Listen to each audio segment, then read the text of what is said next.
Hello guys, welcome back to our channel. कैसे हैं आप सब? तो कल 25th में जो यूपीएससी का प्रीलिम्स 2025 हुआ, तो आज हम उसके पेपर की एक डिटेल एनालिसिस करेंगे। पॉलिटी के सारे क्वेश्चन साथ बैठ के सॉल्व करेंगे।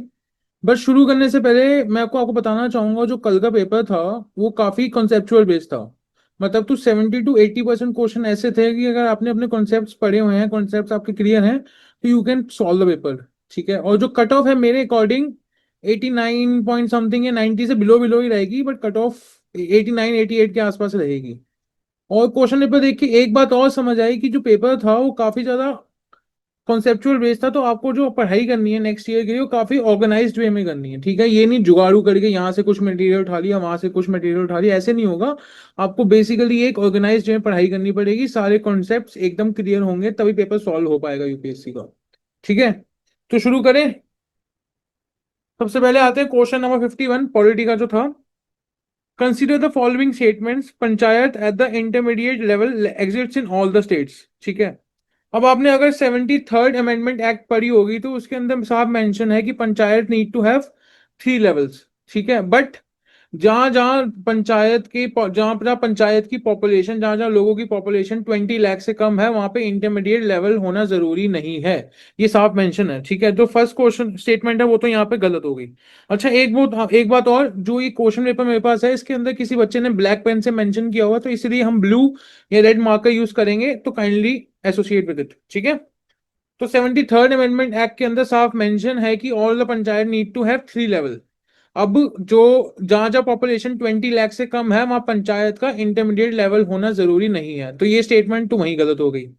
अब नेक्स्ट पे आते हैं, to be eligible to be a member of panchayat at the intermediate level a person should attain the age of 30 years. ठीक है। अब अगर लोकसभा या स्टेट असेंबली हो, लोकसभा की मेन मिनिमम एज होगी 25 ईयर्स, वैसे ही स्टेट असेंबली की भी 25 ईयर्स। वही अगर राज्यसभा हो तो 30 ईयर्स। ठीक है, पंचायत की कितनी, कोई बताएगा? 21 ईयर। ठीक है, तो ये स्टेटमेंट भी गलत हो गई। ठीक है, हम नेक्स्ट पे आते हैं। The chief minister of a state constituents a commission to review the financial position of the panchayat at the intermediate level and to make the recommendation regarding the distribution of net proceeds of the taxes and duties revival by the state between the state and the panchayat at the intermediate level। Basically ये जो बात कर रहे हैं, state commission की बात कर रहे हैं, स्टेट फाइनेंस कमीशन की। ठीक है, जो बेसिकली चीफ मिनिस्टर नहीं देखता, गवर्नर देखता है। ठीक है, तो ये स्टेटमेंट भी गलत हो गई। तो इसका मतलब क्या हुआ कि इसका आंसर क्या हुआ? डी नॉट करेक्ट है ना, साफ साफ मेंशन टू डी, कोई भी स्टेटमेंट इसमें से करेक्ट नहीं है। तो अभी तक आपने देखा जो क्वेश्चन क्वेश्चन था एकदम पंचायत के ऊपर, पूरा कॉन्सेप्चुअल बेस्ड। नेक्स्ट पे आते हैं। Consider the following statement about the Lokpal. अब अगर किसी ने मेरा पॉलिटी का बैच ज्वाइन किया था, उसके अंदर मैंने लास्ट टाइम भी बोला था कि जो लोकपाल का क्वेश्चन है 2 3 साल से ड्यू है, तो लोकपाल काफी ज्यादा इंपॉर्टेंट होगा। ठीक है, देख लो, वही लोकपाल के ऊपर क्वेश्चन आ गया है। सबसे पहले स्टेटमेंट पढ़ेंगे, the power of Lokpal applies to the public servant of India but not to the Indian public servant posted outside India. ठीक है, अगर किसी बच्चे ने अगर पढ़ा होगा लोकपाल लोकायुक्त बिल 2013, उसके अंदर साफ मेंशन है the Lokpal applies on the array of officers irrespective of the position posted inside और आउटसाइड इंडिया। ठीक है, तो इसमें लिखा हुआ नॉट टू, ये साफ साफ गलत हो गया, तो पहली स्टेटमेंट होगी गलत। ठीक है, नेक्स्ट पे आते हैं। The chairperson of or member shall not be a member of parliament or a member of legislature or any state union territory or only the chief justice of India when whether incompetent or retired। जहाँ ये incompetent आ गया तो मतलब ये statement भी गलत होगी, खाली रिटायर्ड सही है। ठीक है, नेक्स्ट पे आते हैं। The chairperson of a member shall not be a person of less than 45 years of age on the date of assuming office as the chairperson or the member of a as the case may be। अब ये question, ये जो पूरी statement है, ये पूरी पूरी लोकायुक्त का जो बिल था उसके ऊपर से उठा के पूरी कॉपी पेस्ट कर दी गई है। उसके अंदर कुछ क्वालिफिकेशन और डिसक्वालिफिकेशन लिखी हुई है, जिसके अंदर साफ मेंशन है cannot be MP, cannot be MP MLA, cannot on office of profit and age should be more than 45 years. मतलब 45 ईयर से एज ज्यादा होनी चाहिए, 45 ईयर से नहीं हो सकती, कम नहीं हो सकती। तो ये स्टेटमेंट एकदम सही हो गई। ठीक है, और फोर्थ स्टेटमेंट है, Lokpal cannot inquire into the allegation of collection against the sitting prime minister of India. काफी इंटरेस्टिंग स्टेटमेंट, मगर उसके अंदर साफ मेंशन है कि Lokpal can inquire against the president of India, prime minister of India, but under certain criteria वो inquiry नहीं हो सकती जब वो नेशनल सिक्योरिटी की बात हो, एटॉमिक एनर्जी की बात हो, या आईआर से रिलेटेड कोई बात हो, उस चीज के अंदर इंक्वायरी नहीं हो सकती, बट कहीं ना कहीं इंक्वायरी हो सकती है। तो लोकपाल कैनॉट इंक्वायर, जहां कैनॉट आ गया तो इस वजह से ये स्टेटमेंट भी गलत हो गई। तो उसके ऑप्शंस के bit of the following statement given is are correct, ठीक है। इसके अंदर खाली एक स्टेटमेंट करेक्ट है, that is option A, third only. ठीक है, यहां तक समझ आया।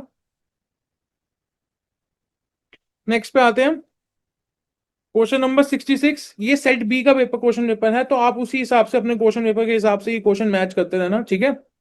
Question number 66, consider the following statement with regard to the pardoning power of the president. तो क्वेश्चन नंबर 66 है, वो है pardoning power of the constitution president of India. जो पार्डनिंग पावर है प्रेसिडेंट का, वो आजकल काफी ज्यादा न्यूज में था, तो ऑब्वियसली उसके ऊपर क्वेश्चन बनता था, यूपीएससी करंट अफेयर्स को तो उठाएगी ही उठाएगी। तो फर्स्ट ऑप्शन के ऊपर आते हैं, the exercise of this power by the president can be subjected to judicial review, ठीक है। तो जो, अब आपको एक बेसिक बात पता है हर पॉलिटिकल स्टूडेंट को, कि इंडिया के अंदर कोई भी चीज जो होती है वो जुडिशियल रिव्यू के अंदर आती ही आती है, ठीक है। अब ये लिमिटेड जुडिशियल रिव्यू क्या होता है? What is the meaning of limited judicial review? अब आपको एक केस याद होगा, ठीक है, जो जिसके अंदर लिमिटेड जुडिशियल रिव्यू की बात आई थी, वो बेसिकली मरूराम केस था, जिसके अंदर सुप्रीम कोर्ट ने पार्डनिंग पावर अपनी यूज करी थी। तो उसके अंदर ये आया था निकल के कि जो सुप्रीम कोर्ट है वो प्रेसिडेंट की पार्डनिंग पावर के ऊपर क्वेश्चन नहीं कर सकती, ठीक है, कि पार्डन क्यों किया या क्यों नहीं किया, but it can state, it can review the, कि सारे स्टेप्स फॉलो हुए थे, ये नहीं हुए थे, सारी फाइल्स देखी गई थी, नहीं देखी गई थी, due process of the law was followed और नॉट। तो कहीं ना कहीं लिमिटेड जुडिशियल रिव्यू आता है, ठीक है। तो उसके बाद नेक्स्ट आता है कि the president can exercise the power without the advice of central government. देखो, अब कॉन्स्टिट्यूशन ऑफ इंडिया के अंदर साफ से मेंशन है, president president will work on the aid and advice of the union council of ministers headed by the prime minister of the India, ठीक है। तो ये डिस्क्रिशनरी पावर प्रेसिडेंट के पास नहीं है। तो सीधी सीधी एक ही बात हुई, एक ही ऑप्शन ठीक हुई, ऑप्शन वन, ए फर्स्ट ओनली, ठीक है, ऑप्शन ए फर्स्ट ओनली, ठीक है। ये समझ आया। नेक्स्ट पे चले। अभी तक क्वेश्चन आपने देखे होंगे, सारे के सारे क्वेश्चन एकदम कंसेप्चुअल बेस्ड हैं, एक तो कोई डिफिकल्ट पेपर नहीं है, कि अगर आपने पढ़ा होगा तो you can easily solve it, ठीक है। अगर आपने कॉन्स्टिट्यूशन ही खाली ढंग से पढ़ा होगा ना, तो you can easily solve it. अब नेक्स्ट क्वेश्चन आते हैं। Next question, consider the following statement. On the dissolution of the House of the People, the Speaker shall not vacate his or her office until immediately before the first meeting of the House of the People after dissolution, ठीक है। अब ये question ये है, 17th Lok Sabha जब dissolve हुई, ठीक है, जो उस समय स्पीकर हैं वो अपनी सीट खाली नहीं करेंगे, वो अपनी सीट खाली करेंगे जब 18th लोकसभा चुन के आएगी, और जो उसका फर्स्ट डे होगा उस दिन स्पीकर अपनी सीट खाली करेंगे। तो ये हो जाता है प्रोटम, स्पीकर का प्रोटम लग जाता है यहाँ पे, ठीक है। तो ये स्टेटमेंट तो होगी सही। हम नेक्स्ट निकल के आते हैं, according to provision of the constitution of India, member of the house of the people on being elected as speaker shall from resign from his or her political party immediately. अगर आप और मैं होते अगर यूके में, ठीक है, और ये क्वेश्चन वहां पूछा पूछा गया होता, तो साफ साफ ये क्वेश्चन, ये स्टेटमेंट में सीधा सीधा टिक कर देता, ये ऑप्शन ऑप्शन सीधी सीधी सही हो जाती। अब इंडिया के अंदर क्या है, इंडिया के अंदर सीधा सीधा स्पीकर के ऊपर ये मेंशन है कि speaker will act fairly, but ये कहीं नहीं मेंशन कि he or her shall resign from her political party immediately, ठीक है। तो ये स्टेटमेंट तो हो गया भाई गलत, ठीक है। नेक्स्ट पे आते हैं, the speaker of the house people may be remove from his office by the resolution of the house of the people pass by the majority of all then ये मार्क करो, all then members of the house, provided that no resolution shall be moved unless the at least 14 days notice has been given to the intention to move the resolution।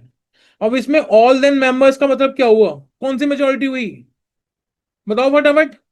All then members की majority हुई effective majority, कि effective majority से speaker को हटाया जा सकता है, but but twist क्या है इसके अंदर, 14 डेज का प्रायर नोटिस देना पड़ेगा, 14 डेज का प्रायर नोटिस देना पड़ेगा। तो अगर हम 14 डेज का प्रायर नोटिस देंगे तो उसके बाद इफेक्टिव मेजोरिटी से स्पीकर को हटाया जा सकता है। तो ये स्टेटमेंट भी होगी करेक्ट, ठीक है। तो ऑप्शन फर्स्ट और थर्ड ओनली करेक्ट हुआ, ठीक है, और मतलब यानी कि इसका आंसर हुआ आंसर सी, ठीक है। नेक्स्ट पे चले। सीधा सीधा क्वेश्चन था स्पीकर के ऊपर। अब नेक्स्ट पे आते हैं। इफ एनी क्वेश्चन अराइजेस, ठीक है, as to whether a member of a house of the people has become subject to disqualification under the 10th schedule, the president decision in accordance with the opinion of the council of minister shall be final. अगर ये बात सच हो गई ना तो सारा का सारा ऑपोजिशन खाली कर दिया जाएगा, ठीक है। जो ये शेड्यूल 10 के अंदर जो ये पावर है रिमूव करने की, प्रेसिडेंट के पास नहीं होती, बल्कि ये प्रिजाइडिंग ऑफिसर के पास होती है। प्रिजाइडिंग ऑफिसर के पास पावर होती है, ये प्रेसिडेंट के पास पावर नहीं होती। नेक्स्ट पे आते हैं। There is no pension of the word political party in the constitution of India. अब अगर यहाँ शेड्यूल 10 की बात हुई है, आप शेड्यूल 10 को ही उठाओगे, उसके अंदर डिफेक्शन की साफ साफ डेफिनेशन दी हुई है।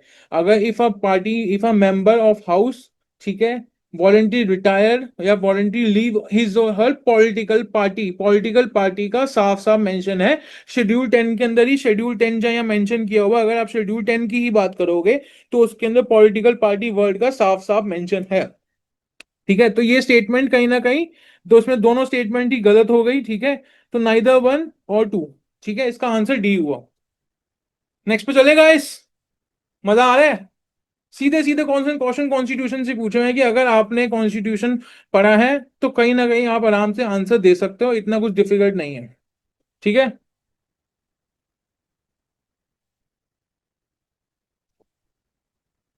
नेक्स्ट पे आते हैं 69 पे, ठीक है। In India, state government has no power making rule for the grant of concession in respect of the extraction of mineral minor mineral even through such miners are located in their territory. सीधा सीधा ये statement तो गलत होगी भाई, ठीक है। हम नेक्स्ट स्टेटमेंट पे आते हैं। In India the central government has the power to notify minor minerals under the relevant law. इस क्वेश्चन में सिर्फ एक लाइन निकल के आती है, यूपीएससी बीइंग यूपीएससी। यहाँ इन्होंने मेंशन कर दिया रेलेवेंट लॉ, ठीक है। अब मैं एक एक्स एस्पिरेंट या, ठीक है, एक टीचर होने पे यहाँ मैं अपने हाथ खड़े कर दूंगा कि भाई अगर मैं आपकी जगह होऊंगा, I will skip this question, I will quit this question, क्योंकि ये रेलेवेंट लॉ का मतलब मैं नहीं समझ सकता यूपीएससी इसमें कौन से रेलेवेंट लॉ की बात कर रही है, ठीक है। या तो वो कांट फिगर आउट विच मैं फिगर आउट नहीं कर सकता विच लॉ, ठीक है। या फिर टेकिंग ओवर द इंडस्ट्रीज या फिर टेस्ला लॉ मैं डिसाइड नहीं कर सकता, ठीक है। तो सीधी सीधी बात है, अगर मुझे आंसर मैं इसका करूंगा नहीं, अगर आंसर मेरे को तब भी अगर फोर्स किया गया कि नहीं you have to do this question, तो मैं इसका सीधा आंसर करूंगा स्टेटमेंट डी, ठीक है, D option. Statement one is not correct but statement two is correct, but I will try to skip this question क्योंकि मैं रिस्क नहीं लूंगा, ठीक है। नेक्स्ट पे चलते हैं। Question number 81। With reference to the Indian polity, consider the following statement. An ordinance can amend any central act. ठीक है, an ordinance can abridge a fundamental right. An ordinance can come into effect from a back date. ठीक है। अब simple simple सी एक बात बताता हूँ। Article 13, ठीक है, ऑफ द इंडियन कॉन्स्टिट्यूशन, ठीक है, उसमें साफ साफ बोला गया the word law include ordinance, by law, order, rules, notifications, ठीक है, कस्टम, यूसेजेस, ठीक है, under the territory of India. तो अगर हम जो ऑर्डिनेंस है वो आर्टिकल 13 के हिसाब से एक लॉ होता है। तो अगर मैं ऑर्डिनेंस को लॉ से रिप्लेस कर दूं, ठीक है, a law can amend any central act, बिल्कुल कर सकता है, ठीक है। A law can एब्रिज fundamental right, बिल्कुल नहीं कर सकता, ठीक है। थर्ड पे आते हैं। Ordinance can come into effect from a back date, बिल्कुल एन ऑर्डिनेंस को एक पुरानी डेट से हम इफेक्टिव ला सकते हैं। ऑर्डिनेंस राज का मतलब यही था, आपने पढ़ा होगा ऑर्डिनेंस राज, सुना होगा कहीं ना कहीं, ठीक है। रीप्रोमिगेशन ऑफ ऑर्डिनेंस, ठीक है, कि पहले ऑर्डिनेंस पास कर दिया, बाद में ऑर्डिनेंस को पार्लियामेंट ने पास नहीं करा पाए, बट ऑर्डिनेंस पहले कहीं ना कहीं लागू हो चुका था, उसके लॉ इफेक्ट जो था वो यूज में आ चुका था, बट वो पार्लियामेंट ने पास नहीं करा पाए, ठीक है। एक डीसी वाधवा केस हुआ था और इसी में उसको बोला गया था पैरेलल डेमोक्रेसी। तो an ordinance can come into effect from a back date, ठीक है। नेक्स्ट पे चले। अभी तक समझ आया सारे क्वेश्चंस? एक दो क्वेश्चन को छोड़ के जो सीधा को पेपर है वो सीधा सीधा कॉन्सेप्चुअल बेस है। नेक्स्ट पे आते हैं। Question number 82। अरुणाचल प्रदेश, हम स्टेट दी हुई, डिस्क्रिप्शन सामने दिया, बताना सही है या गलत है। Arunachal Pradesh the capital is name after a fort and the state has two national park. सीधा सीधा ईटानगर की बात हो रही है यहाँ पे, ठीक है। Nagaland, the state comes into existence on the basis of constitution amendment act. Third, Tripura, initially a Part C state, initially it became the centrally administrative with the reorganization of the states in 1956 and later attained the state of a fully fledged state. ठीक है। तो कहीं ना कहीं देखो, जो जब जब स्टेट्स बनी, part A B C D states का बनाया गया, तो यूजली जब उसको उनको बनाया गया टेम्परेरी, उनको स्टेट्स बनाया गया। बाद में 1956 में जो उसका साफ मेंशन है, सेवंथ अमेंडमेंट एक्ट के थ्रू लाके, सेवन कॉन्स्टिट्यूशन अमेंड को लाके सबको एक स्टेट वाइज डिवाइड किया गया था। ठीक है, तो इसके अंदर ऑल थ्री आर करेक्ट। ठीक है, यहां तक समझ आया सबको भाई? चले भाई आगे, मजा आ रहा है? ठीक है, अब नेक्स्ट क्वेश्चन, मेरा फेवरेट क्वेश्चन है। With reference to India consider the following: interstate council, national security council, zonal council. अगर आपने पॉलिटी पढ़ी थी मेरे से, ठीक है, तो उसके अंदर साफ साफ हमने एक चीज, मैंने एक टेबल बनवाया था कॉन्स्टिट्यूशनल बॉडी का, एग्जीक्यूटिव बॉडी का और स्टैट्यूटरी बॉडी का। ठीक है, अब जो कॉन्स्टिट्यूशनल बॉडी है, interstate council, article 263 mention in the constitution. National security council, executive body. Zonal council, statutory body. ठीक है, अब नेक्स्ट क्वेश्चन क्या पूछा गया है इसमें? How many of the above establish as per the provision of the constitution of India? Simple सी बात है, आपसे पूछना चाह रहे हैं इसमें से कौन सी बॉडी कॉन्स्टिट्यूशनल बॉडी है, तो उसका आंसर क्या होगा? इंटरस्टेट काउंसिल, क्योंकि आर्टिकल 263 कॉन्स्टिट्यूशन के अंदर साफ मेंशन है, तो आर्टिकल 263 के हिसाब से जो only one is the right answer. चले भाई आगे,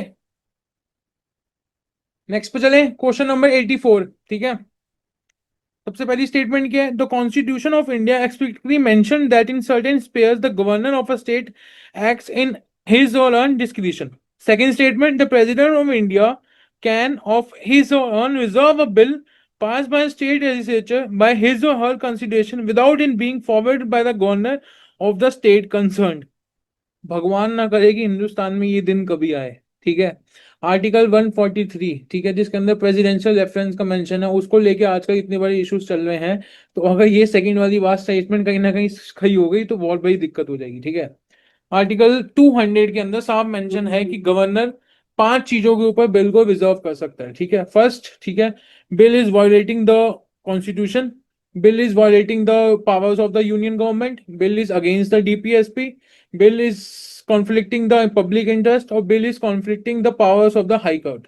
ठीक है, अगर ये पांच चीजें हैं तो गवर्नर बिल रिजर्व कर सकता है, और जो इसमें मेंशन है इसका उल्टा होता है, गवर्नर बिल सेंड करता है। ठीक है, गवर्नर बिल रिजर्व करेगा, तो ये स्टेटमेंट तो होगी गलत।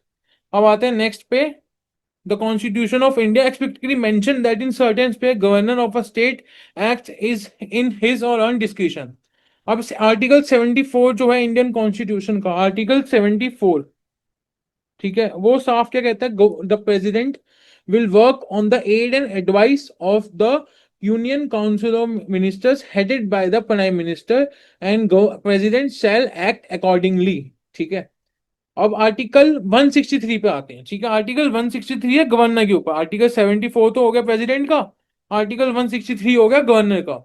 वो उसमें क्या लिखा हुआ है? The governor shall work on the aid and advice of the state council of ministers headed by the chief minister. ठीक है, a governor shall accord work accordingly. ठीक है, अनलेस और until he can use his own discretion, he can use act in his or own discretion। उसके अंदर साफ mention है article 163 के अंदर, सीधा सीधा आर्टिकल 163 का वायलेशन होगा अगर गवर्नर अपनी डिस्क्रिशन ना यूज कर पाए। ठीक है, तो ये स्टेटमेंट होगी एकदम सही। ठीक है, सीधा सीधा कॉन्स्टिट्यूशन के ऊपर क्वेश्चन, तो इसमें से कौन सी स्टेटमेंट करेक्ट हुई? Statement one only.